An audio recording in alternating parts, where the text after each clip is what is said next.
All right, guys, welcome to the show. Little Thanksgiving Eve show for you. So I'm going to give you all the updates on Israel and Gaza. We appear to have a hostage deal. So that, of course, is good news, but I'll lead with the good news and then I'll give you the bad news about the conflict.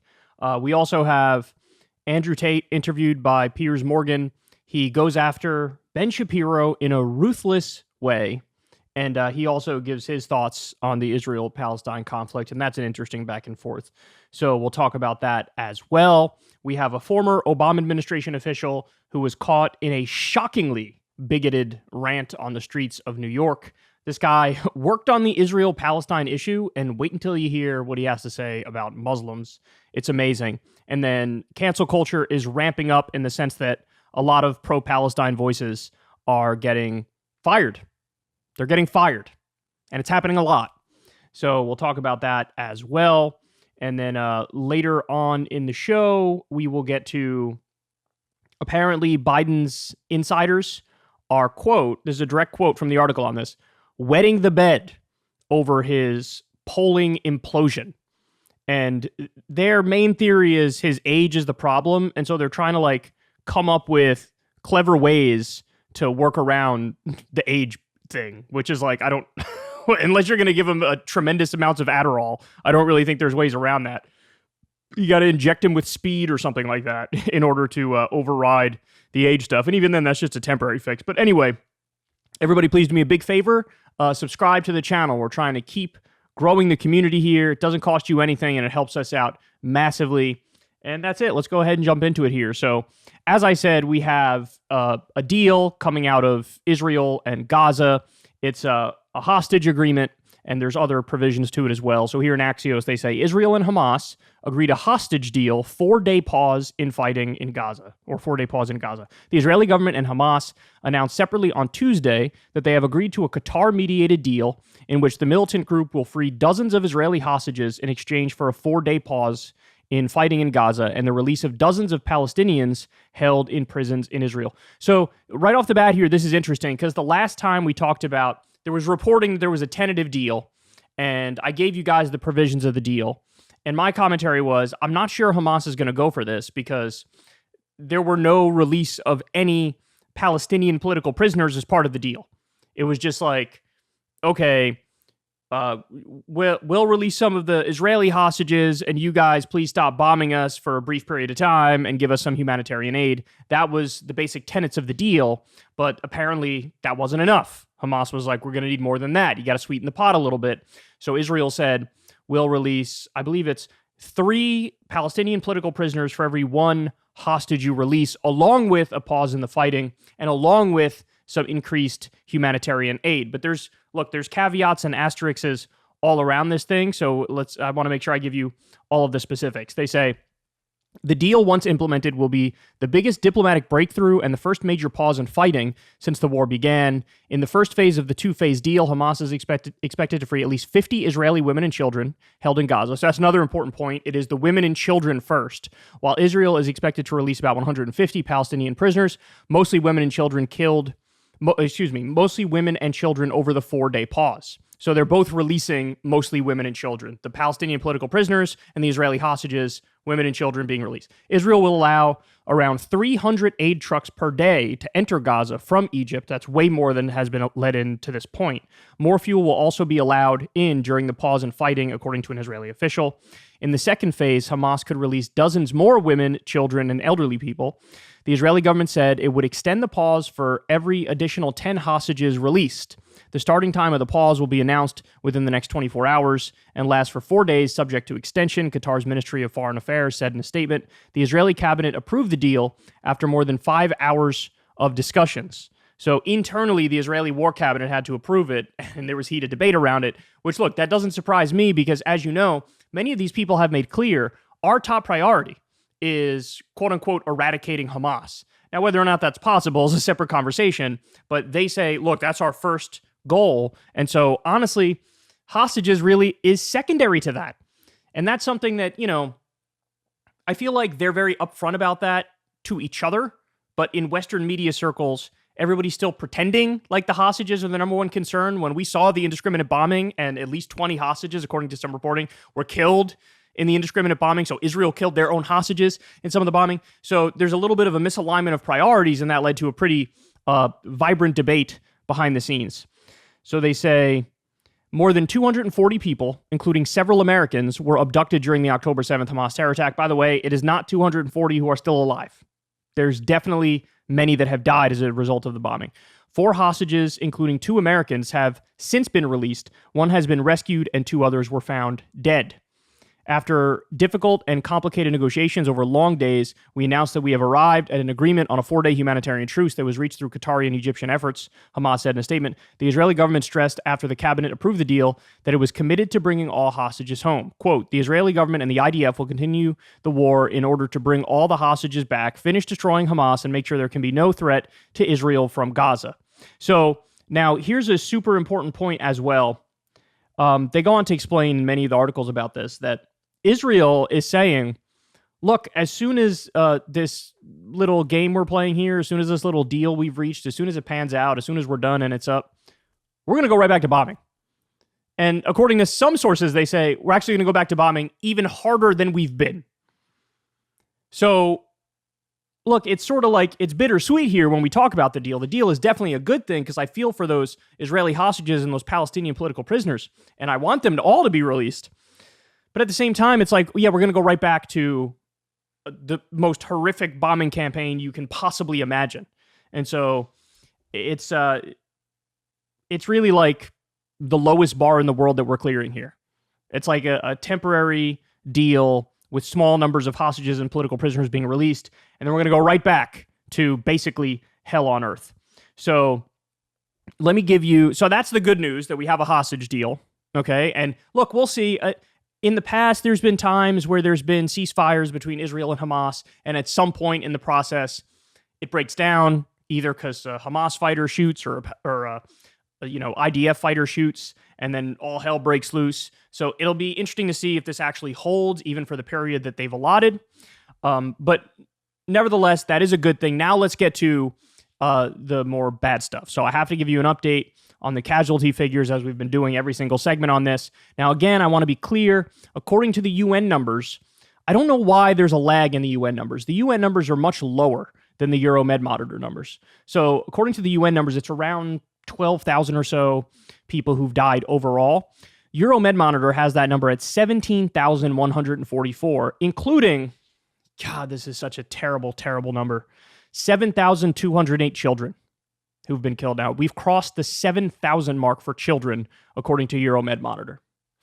When it comes to women, it's 3,716 women have been killed. And overall, of the roughly 17,000 Palestinian people who've been killed, 15,482 of them are reportedly civilians. So either Israel has the worst aim in the world, or, as we've discussed many times, perhaps they're doing it on purpose. We also have injuries, 33,830. Murder journalists is now up to 60. That number just keeps climbing, man. It keeps climbing. Displaced people is now at 1.7 million. Remember, guys, the population of Gaza is 2.3 million. We're at 1.7 million displaced people. I mean, we're super close to having all of them being displaced. We have completely destroyed units, so like housing units, 56,450. Partially destroyed units, 162,950. Destroyed and damaged press headquarters, 135. Damaged schools, 253 damaged schools. Destroyed industrial facilities, 954. Damaged mosques, 80. Damaged churches, 3. Targeted health staff, 442, including 206 deaths for health staff. And then you have targeted health facilities in total is 124, including 22 hospitals, 46 ambulances, and 55 clinics. So these are, look, I said it before, I'll say it again. The death and destruction and the violence that we're seeing in such a short time frame far surpasses anything that we saw in Iraq or Afghanistan with the war on terror. This is different, man. This is just different, especially with the total siege, no water, no food, no fuel. I mean, how many people are literally starving to death or going thirsty? We reported weeks ago, people were drinking salt water in an attempt to stay alive. And so now you have, at the very least, North Gaza has been completely emptied. You have the civilians there that have been forced to go south, and then guess what? When they went south, you still have the Israeli government bombing many places in the south. And so, look, we know, and I'll get to more video on this in a second, so you'll see it's not just my opinion, but we know what their ultimate goal is. We know what their ultimate goal is. They want Gaza. They want Gaza, and they want Palestinians to just go elsewhere. We don't care where, go somewhere else. The original plan was a tent city in the Sinai Desert in Egypt, and it looks like Sisi's standing strong on that and saying, I'm not going to do it. So then they came up with this goofy idea of let's create an artificial island, like a seasteading island off the coast, so we don't share a land border. I mean, that's not going to happen. Then there's the idea of voluntary relocation, where Palestinians get to go any of a number of places because we'll negotiate deals with foreign governments. Look, this is all, you're dressing it up in a fancy way, but this is ethnic cleansing is what it is. And by the way, for those who think, no, they're not trying to resettle Gaza, we already saw North Gaza is almost all rubble. And a Israeli military vehicle was driving through it the other day and recording it proudly. And there's, Israeli flags every 20 feet where they're staking their claim and putting it in the ground. I think we know what's going on here. All right, let's continue here. So this is from Jeff Stein in the Washington Post. Gaza hospital staff besieged by Israeli forces, unable to put dozens of bodies in an existing mass grave due to direct fire. So again, this just flies directly in the face of we're super duper trying really hard to only go after Hamas. Really? Because apparently when health staff are trying to put more dead bodies in a mass grave, you're firing at them in that instance as well, which is absolutely disgusting, man. It reminds me of, this is very similar to the double taps that we heard. That's the technical name that they give for when a drone strike happens in the Middle East. The U.S. would drone strike somebody in Iraq or Afghanistan or a wedding in Pakistan or whatever. You bomb once, and then you circle around, and when the first responders show up, you double tap it. You bomb them as well. And this is very similar to that, except it's like double tap sniper edition is what they're doing. Sniping people who are trying to put bodies into existing mass graves. I mean, there are no words for it. So let me get this, man. This is wild. So speaking with Haaretz, Israeli Reserve pilot Colonel Nof Erez describes the Israeli army's response to October 7th as, quote, mass Hannibal. What is mass Hannibal, you ask? The Hannibal Directive orders the army to kill their own to prevent them being taken captive. So this is some degree of verification from an Israeli pilot that, yeah, we got the word from higher up. Go ahead. If there's a couple of Hamas fighters that have taken over a kibbutz and, you're engaged in a firefight with them, in order to prevent these people, your civilians, from being taken hostage, just level the whole thing. Kill everybody.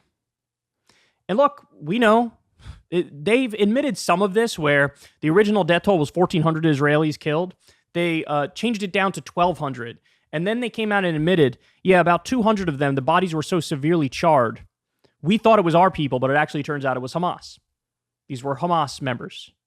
And so, but then the question arises, how many bodies were so badly burned, or how many of your own civilians did you end up killing? Now, we know also at that music festival, Hamas, don't get it twisted, Hamas definitely killed many innocent civilians at that music festival. They didn't know what was happening beforehand, but when they showed up, they went crazy. They went buck wild, and they were shooting everybody in every which direction. But then the Israeli military showed up, and they started, to one extent or another, indiscriminately firing. And there was this giant row of burned, charred cars at the music festival. And Hamas didn't have the firepower to, char 100 cars. And so what happened? Well, of course, the speculation is it's the Israeli military that destroyed all those cars. And how many civilians did they end up killing there? All right, let's continue. So here we have, this is wild, this is in Politico. The U.S. has sent the coordinates of aid organizations on the ground in Gaza to help Israel prevent strikes. Despite that effort, many humanitarian sites have been bombarded. So in other words, the U.S. is like, hey dog, just so you know, this is a UN building here. Here are the coordinates. Avoid at all costs. And Israel goes, thanks, bro, appreciate that. Then they bomb the building. Look, I don't know if people would describe this as a conspiracy theory or not. I mean, I honestly think it's Occam's razor at this point, but There was very, very heated back and forth debate, discussion at the UN over what Israel was doing, where the UN was like standing strong and saying, you got to stop committing war crimes. We condemn this. This is bad. And then, you guys remember the Israeli ambassador showed up wearing the Star of David saying, oh, we're such victims as we're in the midst of slaughtering innocent civilians. And at the same time, the UN and Israel, they were at a fever pitch of disagreement. All of a sudden, UN buildings started getting bombed. There was even one, and we reported on this the other day. You can go back and watch the segment. It was in the, I believe they said it was the southern Gaza coast. There's a standalone UN building, and there's not many other buildings nearby it at all. And that one got bombarded relentlessly. And so the UN was like, Jesus Christ, like this isn't an accident, is it? And so it looks like they're on purpose targeting many of these buildings, and this is further evidence to that effect. I mean, just zero accountability whatsoever. They think they can get away with whatever they want. And you know why that is? Because they can. Because they're backed by the United States of America, and Biden has not drawn any clear red lines. So this is wild. Former Israeli Interior Minister, her name is Ayelet Shaked, and we've discussed her before on the show. She was actually the first ever Israeli politician who I saw directly call for genocide. She did it years ago. She did it, I want to say like 2014, 2015, around there, and she cited like, you go after all of them, go after the women, go after the children. I remember covering that on the show way back then. Jesus Christ, this is insane. But, at the time I thought it's got to be an outlier. But no, it turns out a lot of the top Israeli officials are very direct in their language with what their intentions are. Even Netanyahu with the story of Amalek when he was given the press conference. And if you read the passage of Amalek, it says, kill them all, kill their animals, kill their livestock, kill their women, kill their children. And he cited this. So anyway, she comes out and says, quote, after we turn Khan Yunis, that's in southern Gaza, into a soccer field, we need to take advantage of the destruction to tell the countries that each of them should take a quota. It can be 20K or 50K. We need all 2 million to leave. That's the solution for Gaza. So yet another example of kick them all out, and this is going to be ours. We're going to directly reoccupy Gaza. It used to be prior to 2005, Israel directly occupied Gaza. After 2005, they switched it to more of a total embargo and blockade kind of occupation. So now they're saying, let's reoccupy, but also let's kick all the Palestinians out of there and let's just have it be us. I mean, look, they're being very direct. It's interesting to compare and contrast what they're saying here versus what the message is to Western audiences, where they try to cloak it in more humanitarian talk, and where you have U.S. officials basically running cover for Israeli politicians and their intentions. This is wild. So this was reported in Politico. Apparently, Biden's team feared that a pause in the fighting would enable more journalists to get into Gaza and cover the carnage. Quote, and there was some concern in the administration about an unintended consequence of the pause, that it would allow journalists broader access to Gaza and the opportunity to further illuminate the devastation there and turn public opinion on Israel. That, ladies and gentlemen, is morally depraved. Hey man, if we pause, maybe journalists will get in there. They'll really be able to show just how bad it is. We don't want that. We don't want to turn public opinion on Israel. So I don't know. Are we so hot on a ceasefire? Maybe not. Oh, thankfully now we have some sort of a hostage deal and an agreement between Hamas and Israel. But the fact that this is what they were considering, look, what that tells me is they're just trying to manage optics so that they can correctly back their side. That's how they view it. We just want to manage the optics. We don't really care about the humanitarian crisis. We don't really care about all these innocent civilians being killed. Let's manage the optics and try to keep the world on our team's side. That's the view. And it's not surprising, but it rips the mask off of like the faux seriousness of Washington, D.C. and how they handle foreign affairs.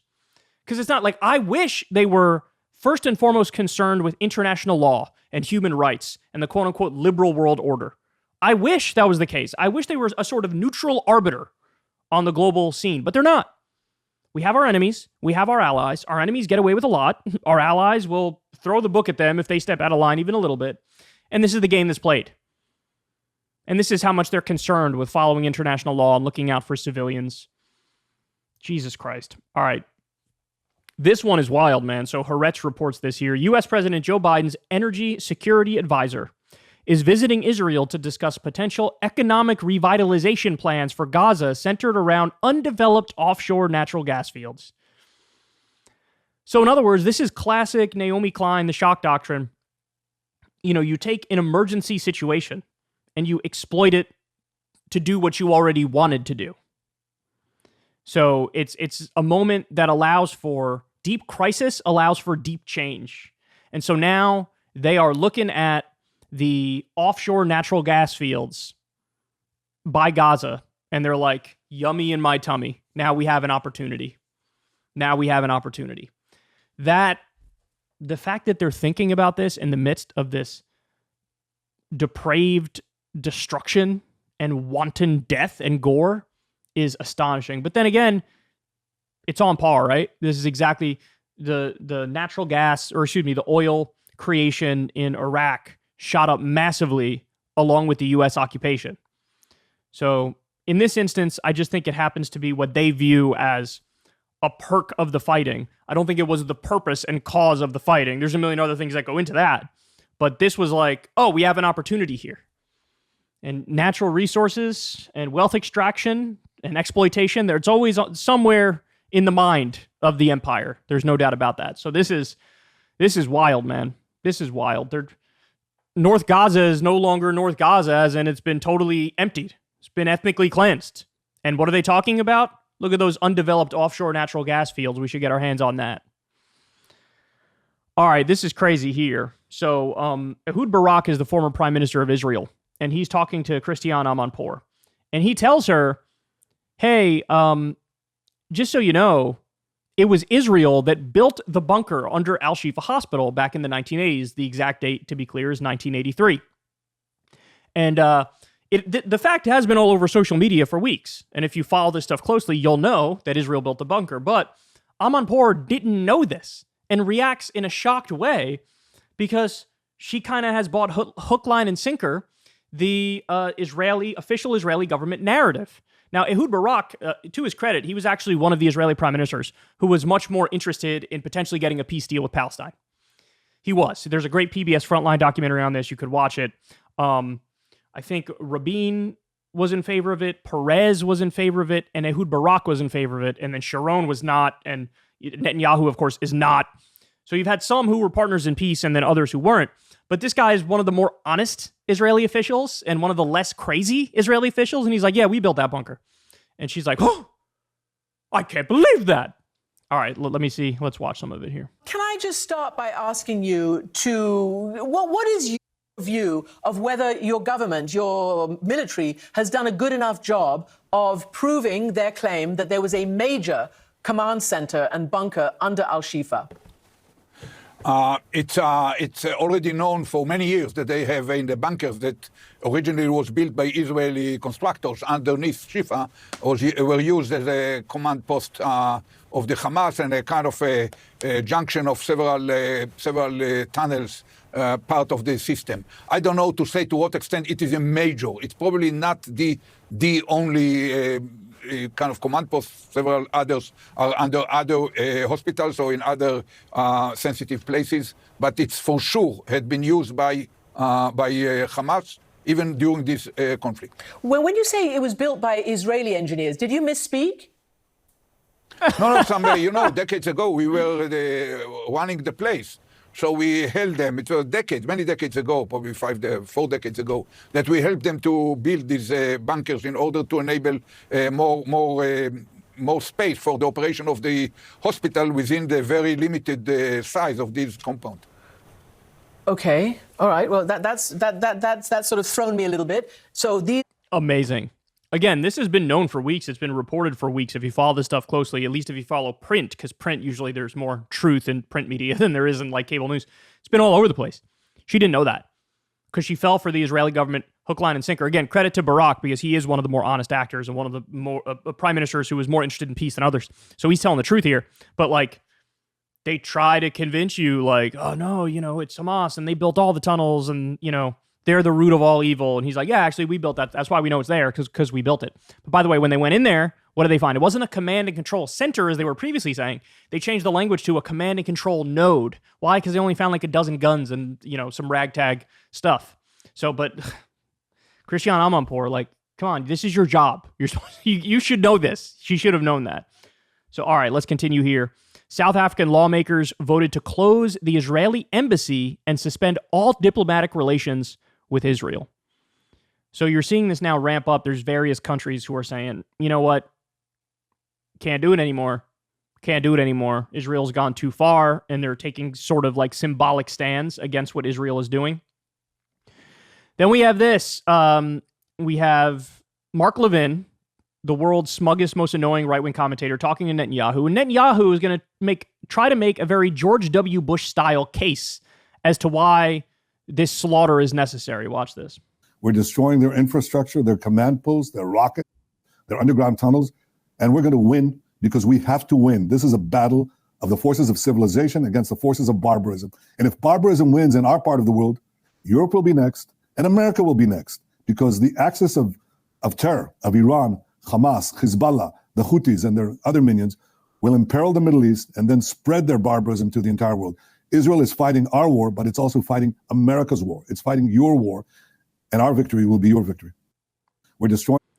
It's the classic, like, we got to fight him over there so you don't fight him over here. This was George W. Bush lines during the War on Terror. And look, to be fair to Bush, in the context of the War on Terror, it wasn't a true comment, but it was more true than what Netanyahu is saying here. Why? Because the groups that he's citing as if they're going to, attack Cleveland, Ohio, these are not groups that are interested in global jihad. The groups that are interested in global jihad are the Sunni Islamic fundamentalists. They're Salafists, or the more derogatory term that's used is Wahhabists. That's their ideology. The groups that he just listed, so Iran is like the key player that he lists, that they're a Shia theocracy. Now, by the way, Shia theocracy, bad. I'm against all theocracies, right? But they're not interested in global jihad in the same way the Sunnis are. They're just not. Brings up Hezbollah. They're, a militant group in Lebanon who they're a Shia group, and they also do, like charity and stuff and jobs programs in southern Lebanon. They're not interested in global jihad.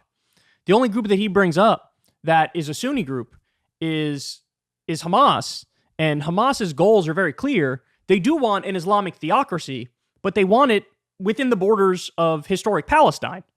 So they're also not interested in global jihad. They haven't even been able to get their Palestinian state. Why on earth would you think they're going to go to Tuscaloosa or Times Square or LA? So it's just a bogus argument. It's trying to scare the American public into saying we support anything Israel wants to do to keep us safe. But it's so hollow. Because again, the people who are the terrorists who are the biggest threat would be the ones who are armed and funded by Saudi Arabia, who believe in a global caliphate. So previously it was Al-Qaeda, then it became ISIS. I'm sure there's other Sunni fundamentalist groups that are popping up that want some sort of global caliphate and are willing to try to fight to bring that about.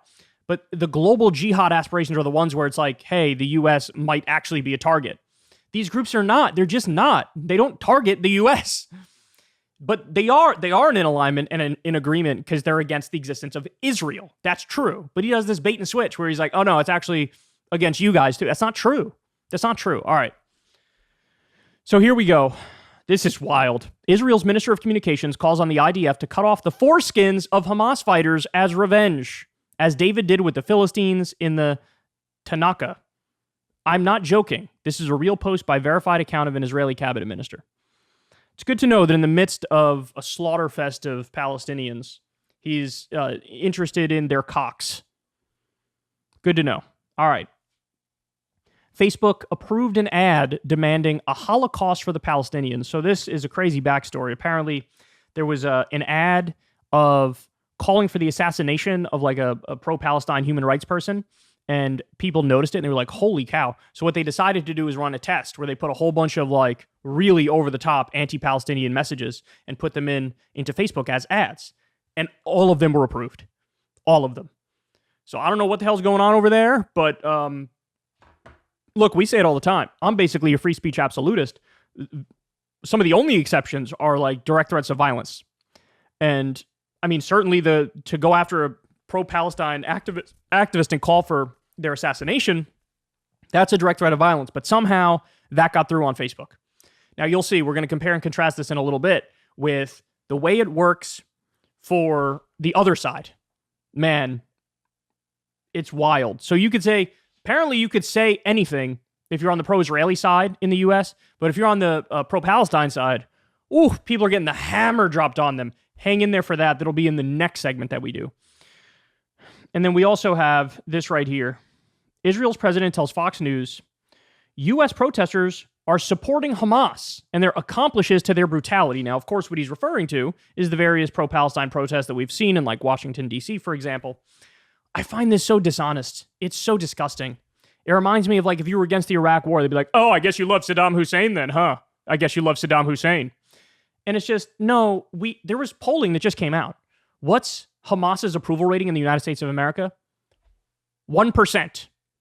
1%. You think everybody who showed up to one of those pro-Palestine protests are pro-Hamas? No, these are people, you can talk to them. And by the way, Breaking Points did. They got great on-the-ground interviews. And a lot of these people are like, hey, man, we got to end the occupation. Hey, man, we got to end the apartheid system. Hey, man, we just need a ceasefire. That's my main goal, is to say, hey, stop bombing innocent people. Some people out there are in favor of a one-state democratic rights for all solutions. Some people are in favor of a two-state solution. So the idea, they all just love Hamas. It's disingenuous on purpose. All right, and then we'll end with this. So the protests are still happening, man. So the other day, get this, there was some people targeted some sort of weapons depot that was going to send weapons to Israel, or was like Israeli owned or something like that. And that's the classic, like we brought it the other day, when they tried to block the ships from leaving, they had weapons that were bound for Israel and they blocked those ships. A similar sort of thing to that. But in this case, they actually did property damage. Like I think they lit it on fire or something like that. And I think they've been arrested. And you had, there was condemnations from the official world all over the place. But these are people who are looking at the slaughter of innocent people and they're like, holy shit, what are we going to do to stop this? And they're taking direct action. But there's also still traditional protests happening everywhere. And then you have this. This is the Israeli embassy in Los Angeles. This is a wild video, man. Watch this.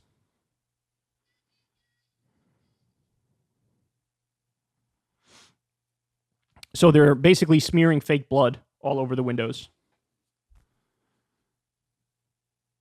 Posters up of children murdered by the Israeli government. And then you have fake bodies, fake corpses in white sheets with fake blood on them.